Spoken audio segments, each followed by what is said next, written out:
सभी भाइयों और बहनों को डॉक्टर विंसेंट बेंजामिन की ओर से जय मसीह की। मेरे प्रियो, आज हम जिस विषय पर बात करने जा रहे हैं वो है विश्वास में चलना, यानी वॉकिंग इन फेथ। हम देखेंगे परमेश्वर के वचन से यूहन्ना रचित सुसमाचार उसके 8वें अध्याय के 12 पद में वहाँ इस प्रकार से लिखा है कि यीशु ने फिर लोगों से कहा, जगत की ज्योति मैं हूँ, जो मेरे पीछे हो लेगा वो अंधकार में ना चलेगा परंतु जीवन की ज्योति पाएगा। आइए हम प्रार्थना मांगें। प्रभु जी, धन्यवाद देते हैं आज के इस सुंदर दिन के लिए जो आपने हमको दिखाया है, आज के सुबह की रोशनी के लिए। लेकिन हम जानते हैं प्रभु कि इस जगत की ज्योति आप हैं, आप हमारे जीवनों की ज्योति हैं। आप हमारे साथ साथ होइए, हमारे साथ साथ हमारा मार्गदर्शन करिए, ताकि प्रतिदिन की ज़िंदगी में जब हम अपना कदम ब कदम बढ़ाते जाते हैं तो आप हमारे मार्गदर्शक बने और हमारी ज़िंदगी में हमारे निर्देशक हों। एक एक पल, एक एक पग हमारा आपके ही ज्योति में आगे बढ़ता चला जाए। हमें पापमय ज़िंदगी से दूर करिए और ऐसे विचारों से जो हमको गलत कामों की ओर ले जाती है रोकिए प्रभु, और अंधकार की शक्तियों से बचाइए और अपनी ज्योति में हमको बढ़ाइए। प्रभु यीशु मसीह के पवित्र मधुर नाम से इस प्रार्थना को मांगते हैं, सुनिए और ग्रहण कर लीजिए, आमीन। मेरे प्रियो, प्रभु यीशु मसीह कहते हैं कि जो उनके पीछे हो लेगा, यानी जो उनके ऊपर विश्वास करेगा, वो अंधकार में यानी कि पापमय रास्ते पर नहीं चलेगा। तो सबसे बड़ी बात है विश्वास करना। विश्वास करके प्रभु यीशु मसीह की ज्योति में चलना, जैसा कि उन्होंने कहा है कि वो जगत की ज्योति हैं। विश्वास का अर्थ क्या है मेरे प्रियो? विश्वास का अर्थ ये है कि उस चीज़ पर अपना दृढ़ विश्वास रखना, भरोसा रखना जो चीज़ उसको दिखाई नहीं दे रही है। और जब हम उस पर दृढ़ विश्वास करते हैं तो हमको इनाम स्वरूप में वो चीज़ हमको दिखाई देती है जिस पर हमने विश्वास किया है, भरोसा किया है। जैसा कि वचन कहता है मेरे प्रियो, 2 कुरिन्थियों उसके 5वें अध्याय के 7वें पद में कि क्योंकि हम रूप को देखकर नहीं पर विश्वास से चलते हैं। तो हम रूप को देख करके नहीं चलते मेरे प्रियो, हम मसीही जो हैं वो विश्वास से चलते हैं। ये हमारे लिए आत्मचिंतन का, आत्ममंथन का, इंट्रोस्पेक्शन का विषय है कि हम देखें कि क्या सचमुच में हम विश्वास से चलते हैं। सिर्फ इसलिए नहीं कि हमने उसको देखा है तो देख करके हम विश्वास करते हैं, लेकिन हम विश्वास से चलते हैं। क्योंकि प्रभु यीशु मसीह ने भी यूहन्ना रचित सुसमाचार उसके 20 अध्याय के 29 पद में अपने चेलों से कहा था, जब थोमा उनके ऊपर विश्वास नहीं कर रहा था और कह रहा था कि मैं तो उसके हाथ पैर के घाव में उंगली लगा करके जब देखूंगा तब मैं विश्वास करूंगा, तो प्रभु यीशु ने कहा था कि धन्य है वे जो बिना देखे विश्वास करते हैं। तो मेरे प्रियो, प्रभु यीशु मसीह ने हमें एक राह दिखाई है और हमें उसी राह पे चलना है। जैसा कि वचन कहता है पहला पत्रस उसके 2 अध्याय के 21 पद में कि तुम इसी रीति से बुलाए भी गए हो, क्योंकि मसीह भी तुम्हारे लिए दुख उठाकर तुम्हें एक आदर्श दे गया कि तुम भी उसके पद चिन्हों पर चलो। तो हमें चलना है, उसकी ज्योति में चलना है और प्रभु यीशु मसीह के पद चिन्हों पर चलना है। जैसा कि अभी हमने यूहन्ना रचित सुसमाचार उसके 8वें अध्याय के 12 पद में पढ़ा कि प्रभु यीशु मसीह जगत की ज्योति हैं, और हम जब उसकी ज्योति में चलते हैं तो हम खुद पूरी ज्योतिमय हो जाते हैं। हमारा शरीर, हमारा मन, हमारा वचन सब कुछ प्रकाशवान हो जाता है। हम परमेश्वर की ज्योति में चमकने लगते हैं। जैसा कि भजन संहिता उसके 36 अध्याय के 9 पद में वचन कहता है कि क्योंकि जीवन का सोता तेरे पास है, तेरे प्रकाश के द्वारा हम प्रकाश पाएंगे। तो प्रभु यीशु मसीह के प्रकाश के द्वारा हम प्रकाश पाएंगे। तो प्रभु यीशु मसीह ना सिर्फ हमको प्रकाश देते हैं, ज्योति देते हैं, लेकिन अगर हम वचन के अनुसार देखें तो वहाँ लिखा है भजन संहिता 96 अध्याय के 6 पद में कि उसके चारों ओर वैभव, ऐश्वर्य और उसके पवित्र स्थान में सामर्थ्य और शोभा है। वो सब हमें देता है। प्रभु यीशु मसीह हमें वैभव, ऐश्वर्य और सामर्थ्य और शोभा सब कुछ हमें देते हैं।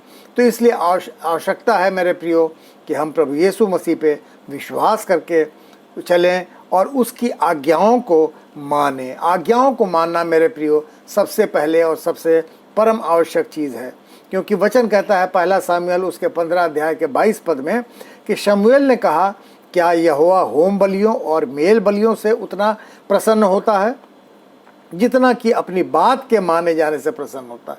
तो मेरे प्रियो, परमेश्वर यहोवा सिर्फ बलियों से प्रसन्न नहीं होता, बल्कि उसकी आज्ञाओं को अगर हम मानते हैं तो प्रसन्न होता है। आगे वचन कहता है, सुन, मानना तो बलि चढ़ाने से और कान लगाना मेढ़ों की चर्बी से उत्तम है। यानी मानना, उसके आदेश को मानना, उसके वचन पे चलना, ये हमको ज़्यादा आशीषित करता है, क्योंकि परमेश्वर उन्हीं बातों से प्रसन्न होता है। तो आवश्यक है मेरे प्रियो कि हम प्रभु की बातों पर, प्रभु यीशु की बातों पर विश्वास करें। और विश्वास जो है वो हमको वचन को पढ़ने से और सुनने से आता है। रोमियो की पुस्तक उसके 10वें अध्याय के 17 पद में वचन कहता है, अतः विश्वास सुनने से और सुनना मसीह के वचन से होता है। तो जब हम वचन को मेरे प्रियो सुनते हैं और उस सुने हुए वचन के ऊपर जब मनन करते हैं, उस पर हम चलते हैं, तो इससे हमारा विश्वास जो है वो मजबूत होता है और हम अपने विश्वास में बढ़ते चले जाते हैं। और उसी विश्वास के साथ हम प्रभु की ज्योति में चलते हैं। और जब हम ज्योति में चलते हैं तो हमारी शारीरिक और मानसिक, आत्मिक सारी उन्नति हमारी होती है। जैसा कि 3 यूहन्ना के 2 पद में वचन कहता है, हे प्रिय, मेरी ये प्रार्थना है कि जैसे तू आत्मिक उन्नति कर रहा है, वैसे ही तू सब बातों में उन्नति करे और भला चंगा रहे। तो न सिर्फ हम आत्मिक उन्नति करते हैं, बल्कि हम शारीरिक रूप से भी उन्नति करते हैं और सब बातों में उन्नति करते हैं। और साथ साथ सबसे बड़ी बात, भले चंगे रहते हैं, रोग मुक्त रहते हैं। हमारा शरीर बिल्कुल निष्कलंक, निरोग और स्वस्थ रहता है। तो मेरे प्रियो, अगर हम चाहते हैं कि हमारी हर प्रकार से उन्नति हो और हम उसके साथ साथ चलें, तो ज़रूरी है कि हम उसके वचन में होकर के चलें। क्योंकि पहला यूहन्ना उसके 2 अध्याय के 5वें और 6ठे पद में वचन इस प्रकार से बताता है कि पर जो कोई उसके वचन पर चले, उसमें सचमुच परमेश्वर का प्रेम सिद्ध हुआ है।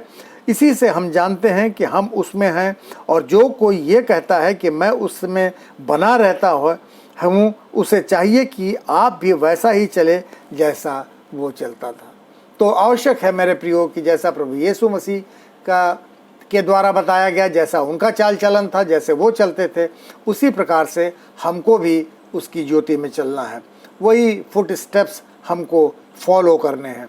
क्योंकि बार बार जैसा कि हमने पढ़ा सुना कि प्रभु यीशु मसीह ने कहा कि वो जगत की ज्योति हैं, तो हमको उस ज्योति के ऊपर विश्वास करके उसके साथ चलना है। पहला यूहन्ना उसके पहले अध्याय के 7वें पद में इस प्रकार से लिखा है कि पर यदि जैसा वो ज्योति में है, वैसे ही हम भी ज्योति में चलें, तो एक दूसरे से सहभागिता रखते हैं और उसके पुत्र यीशु का लहू हमें सब पापों से शुद्ध करता है।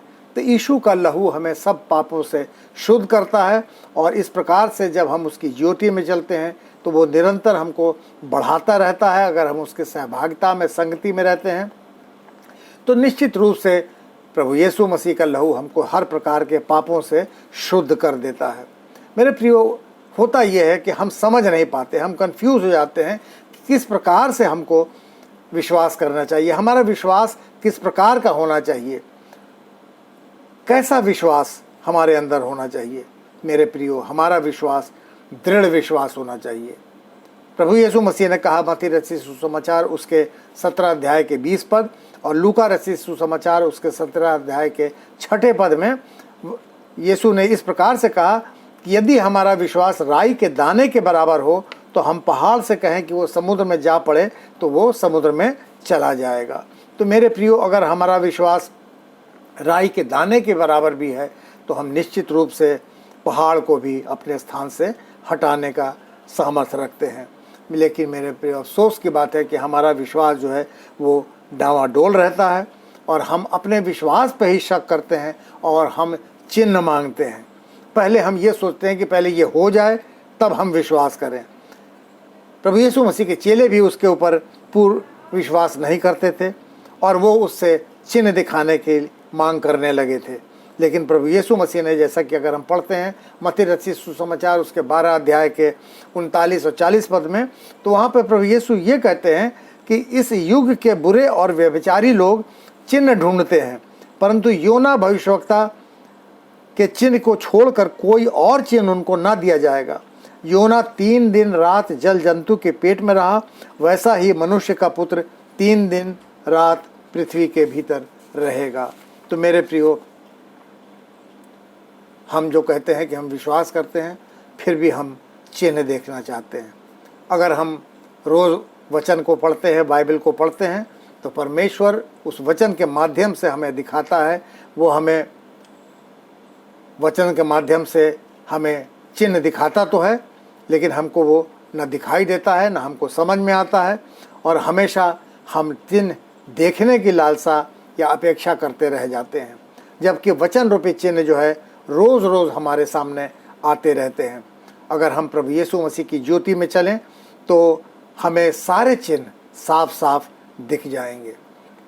एक कहानी है इस प्रकार से कि एक व्यक्ति रात को सपना देख रहा था कि वो समुद्र के किनारे टहल रहा है, और उसके साथ साथ पिता परमेश्वर भी साथ चल रहे हैं, और उसके बालू पर चलने से 2 जोड़ी पाँव के निशान बनते जा रहे हैं। एक उसके पाँव के दोनों पैर के निशान और दूसरे परमेश्वर पिता के पैरों के निशान।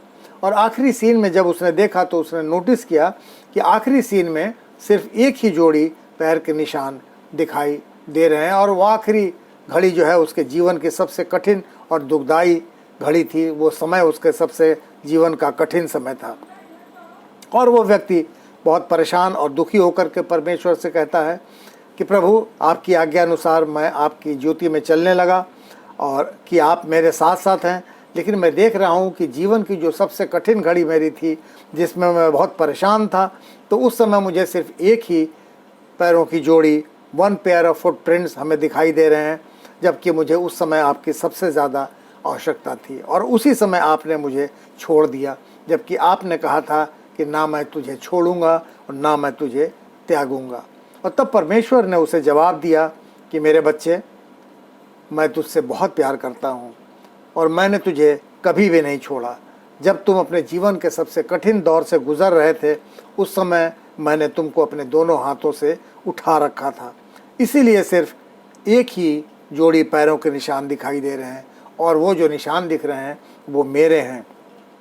मेरे प्रियो, हमें निशान चिन्ह दिखाए तो जाते हैं, लेकिन हम उन चिन्हों को समझ ही नहीं पाते। मेरे प्रियो, आवश्यकता है कि हम अपने आत्मिक आँखों से, पवित्र आत्मा की आँखों से, पवित्र आत्मा के बलिदान से हम मांगें कि परमेश्वर हमको वो चिन्ह दिखाए, हमको हमारे विश्वास को मजबूत करे, और ये समझ दे कि वचन के माध्यम से हम समझने वाले हों कि सचमुच में वचन ने हमको क्या दिखाया है, क्या बताया है, तो निश्चित रूप से हम आशीष पाने के भागीदार हो जाएंगे। परमेश्वर हम सभी को वचन के अनुसार आशीषित करे, जैसा कि व्यवस्था विवरण उसके 30 अध्याय के 16 पद में वचन ने आशीष दिया है, क्योंकि मैं आज तुझे आज्ञा देता हूँ कि तू अपने यहोवा से प्रेम करना और उसके मार्गों पर चलना और उसकी आज्ञाओं, विधियों और नियमों को मानना, जिससे तू जीवित रहे और बढ़ता जाए, और तेरा परमेश्वर यहोवा उस देश में जिसका अधिकारी होने तू जा रहा है तुझे आशीष दे। परमेश्वर हम सबों को और आपको विशेष रूप से जो इस संदेश को सुन रहे हैं बहुतायत के आशीष दे। आमीन। मेरे प्रियो, आप मेरे YouTube चैनल को लाइक करें, सब्सक्राइब करें, शेयर करें, और उस पर जो आइकॉन बेल का बटन बना हुआ है उसको प्रेस करें। आपसे ये अनुरोध है। जय मसीह की, जय मसीह, जय मसीह। धन्यवाद।